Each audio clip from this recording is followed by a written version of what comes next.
Hello, Blizzard fans! This is Falcon Paladin coming to you with yet another daily Blizzard upload. This is Game 1 between HerO and Maru on Overgrowth LE. Now, this is a Terran versus Protoss match between two Korean players who have been playing Starcraft for a very, very long time.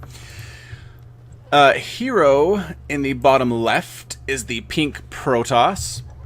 He is on Team Liquid, and he's been a Brood War player since since he was 15 years old. Starcraft Brood War is probably my favorite game of all time. I've spent several years playing it from the release in 1997 until the release of Starcraft 2 back in about 2010. And so I know how hard that game is, especially on the multiplayer level, and the fact that HerO was playing it at a professional level at the age of 15 is just mind-blowing to me. And he's strung together an impressive series of victories in Starcraft 2. Most recently among those is taking first place in IEM Season 8, held in Cologne back in February of 2014. He also took first place in the World Championship Series Season 1 America in 2013, back in June of that year. And is just an all-around solid Protoss player. I've really enjoyed watching him my entire StarCraft 2 career and watching videos and replays. So this is HerO. And we do have a proxy barracks going down for Maru. We'll try to explain who he is real quick before that barracks gets up. Maru is on Team Jin Air Green Wings. He is also Korean. He is widely known as the youngest GSL player of all time. He won his first TV game at the age of 13. So, I mean, even younger than HerO, he was a fantastic, fantastic player. And just, again, one of my favorite players of all time in StarCraft 2 as well. He most recently went ahead and did win... did take first place, rather, in the 2013 WCS Season 2 Korea series back in August of that year. And also did take first place in the Asia StarCraft League in February of 2013 as well. So we have double racks going on for these players. Not a whole lot of time to explain what they're doing, but just to explain, this is a quarterfinal round in Season 9 IEM held in Taipei.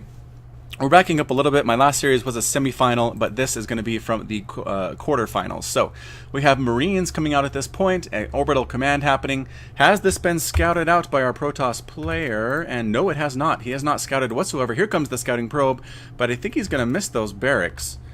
Yeah, he doesn't actually even go really anywhere. Just kind of checking for a proxy bunker somewhere behind this mineral line. Doesn't see anything. Scouting FCV comes in to see what his Marines are going to be up against. It's just pretty much proxy barracks Marines at this point for the Protoss player. We do have a single gas being taken. This mothership core needs to get out as soon as possible. It is being chrono boosted. And here comes the bunker coming up at the front door for the Terran player. Maru does have a whole, let's see, 3 Marines and a bunch of SCVs in. They're not quite enough to kill this mothership core, I don't think. Throwing down another bunker. This is an aggressive bunker rush from Maru. This bunker needs to finish. He needs to get the Marines inside, but with this mothership core up ahead trying to kill people, it might not happen. Will it finish? Yes, it does. We get 4 Marines inside. A bunch of probes going down. 7 probes dead at this point to 3 SCVs for the Terran player. This bunker, if it gets down, and this group of Marines can move on in to that bunker, that is going to be big trouble for HerO. What's he going to do? He's going to try to focus down the Marines as best he can. Not really focusing on that SCV. I don't know if that's a mistake or not, but yes, the closer bunker does finish. It is going ahead and hitting away at that gateway. Its HP is slowly going down.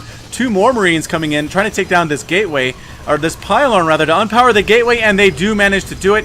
The mothership core biding its time, looking at a photon overcharge up. It is about 3 energy away. 8, 9, 100. Photon overcharge time is now, and yes, there it is. Killing 1 Marine automatically, going for this bunker now. Pulling probes off the line, trying to burn down this bunker before it can take down the gateway, and yes, able to do so. This bunker smartly placed just outside of the range of that photon overcharge.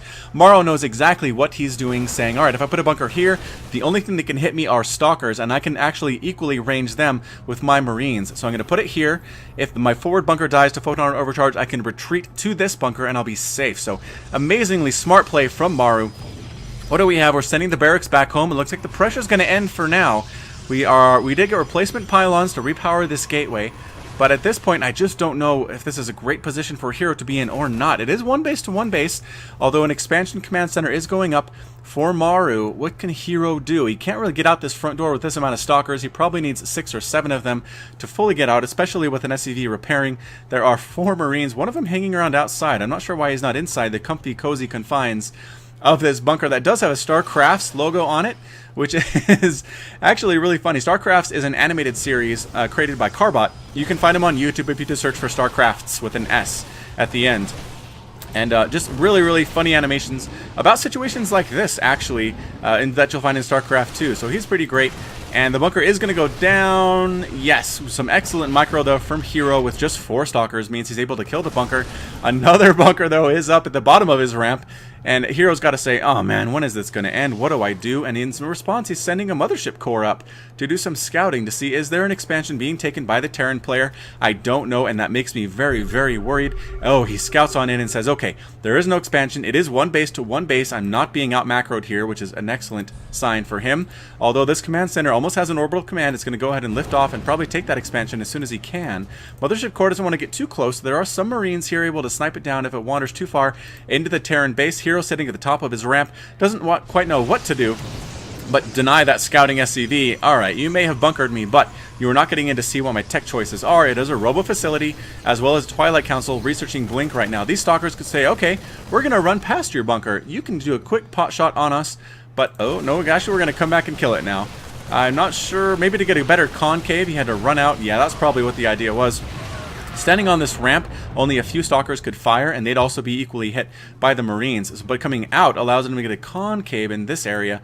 More stalkers shooting at this bunker means it dies sooner. So we are pushing up with these stalkers. They are going to have Blink fairly soon. Is there enough defense for Maru to deal with this?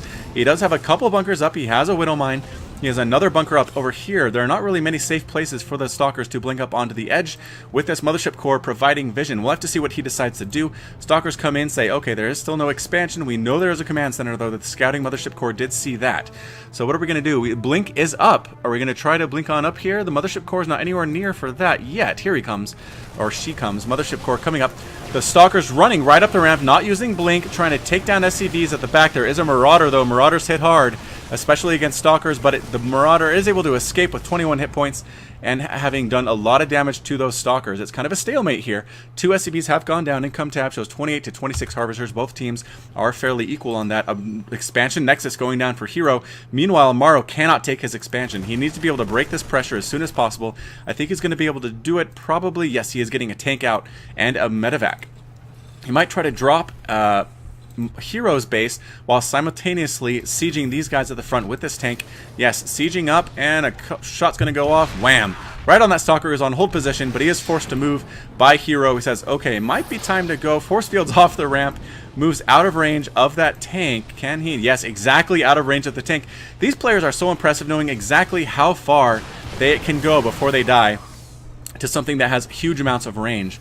So just parking right outside that area, a scan right here. I'm not sure why Maru scanned there, maybe just to get an extra bit of sight on that siege tank, crushing down another hit on that stalker, and the orbital command is going to come on down and land a little bit after the Nexus is finished for HerO. So we are 36 to 29 Harvesters. HerO is up just because that Chrono Boost is available to him to Chrono Boost at those probes as fast as he can, and also because he got it up a little bit sooner than the Terran player. So we're just kind of defending at this point. We have a couple Marauders, we have a few Marines, we have a tank at the back that's enough to handle a large number of Stalkers, especially with the medevac healing overhead. Choices at this point with the Colossus coming out for HerO, and Maru is just working on +1 upgrades and getting a reactor and some other things. A scouting Phoenix goes around, sees exactly what's going on. I think he had a pretty good idea of what to expect at this point. Marines, Marauders, tanks, medevacs, etc. But nothing crazy coming out. No armory at this point. Usually you don't see Terrans going mech against Protoss. It's usually against other Terrans and against Zerg players that you'll see that. So a quick blink out there from those Stalkers, getting away from that army. They are pretty big and pretty scary. Do they have stim yet? Yes, they do have stim. Stimming forward to get a shot off, but another blink was available for the Stalkers. They are getting chased down. And no, they do a good job feinting up this area to get away. None of the blink Stalkers have died yet, which is very nice. A proxy pylon going down for HerO. We'll have to see what he's up to. Something sneaky, I imagine. As it finishes, we'll see if he builds anything here, like a proxy Stargate, perhaps. some Oracle pay might be pretty good. There are no... there's a pickup here. There are no missile turrets in this mineral line, so that is pretty open, actually.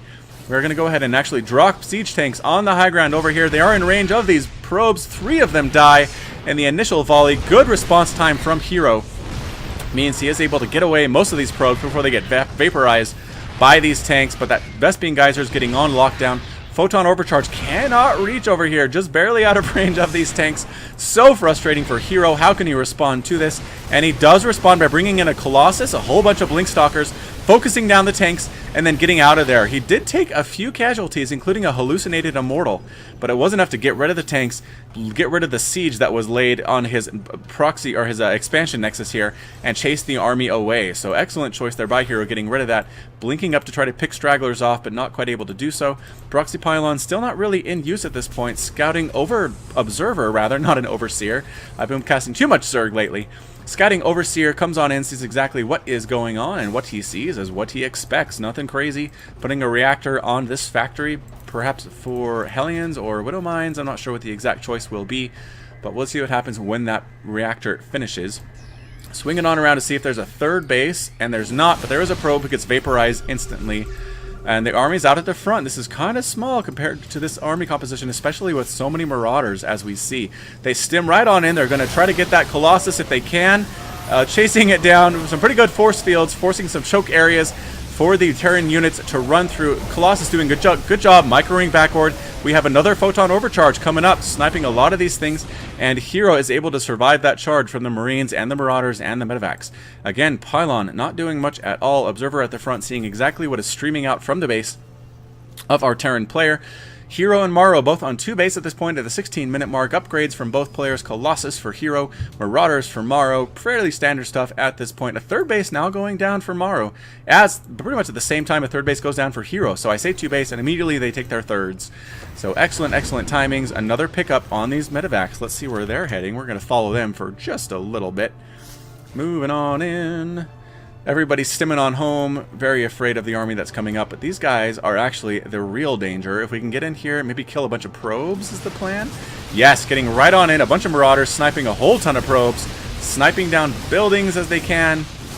Oh, if they can get this Robo facility, that would be a good pickup for them.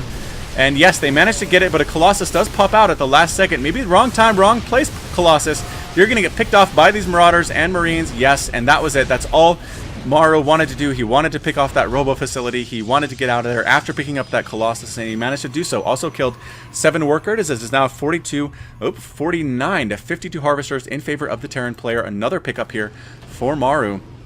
Picking up, dropping, picking up, dropping. This observer sees exactly what's going on. He's probably going to be more ready for this drop. There are still 2 Medivacs alive with 3 Marauders inside. Probably should drop those and try to heal them up.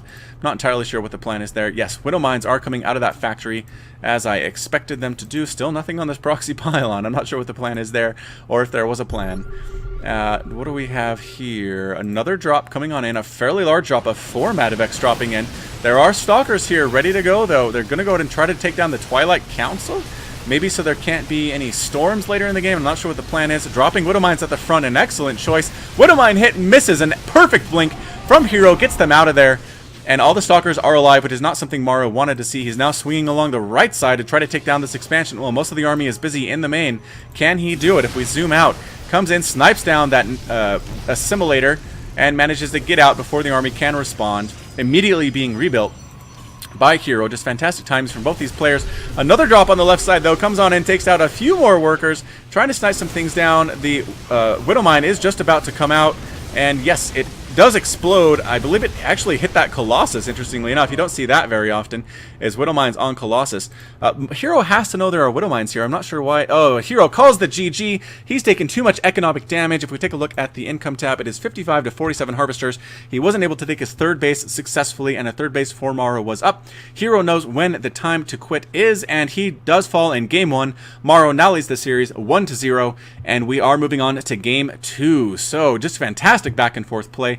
The early proxy barracks were fended off fairly well by HerO. Both players kind of reset at that point, and then it was just drops from the left side, drops from the right side, tanks on the right side. The harassment was consistent for Maru against HerO, and in the end, the Terran player takes the win. So this has been Falcon Paladin, casting yet another Starcraft 2 daily Blizzard upload. Anyway, you can catch me on Twitch, Twitter, and Facebook at /FalconPaladin. And until next time, and until Game 2, this is Falcon Paladin, and you take care of yourself.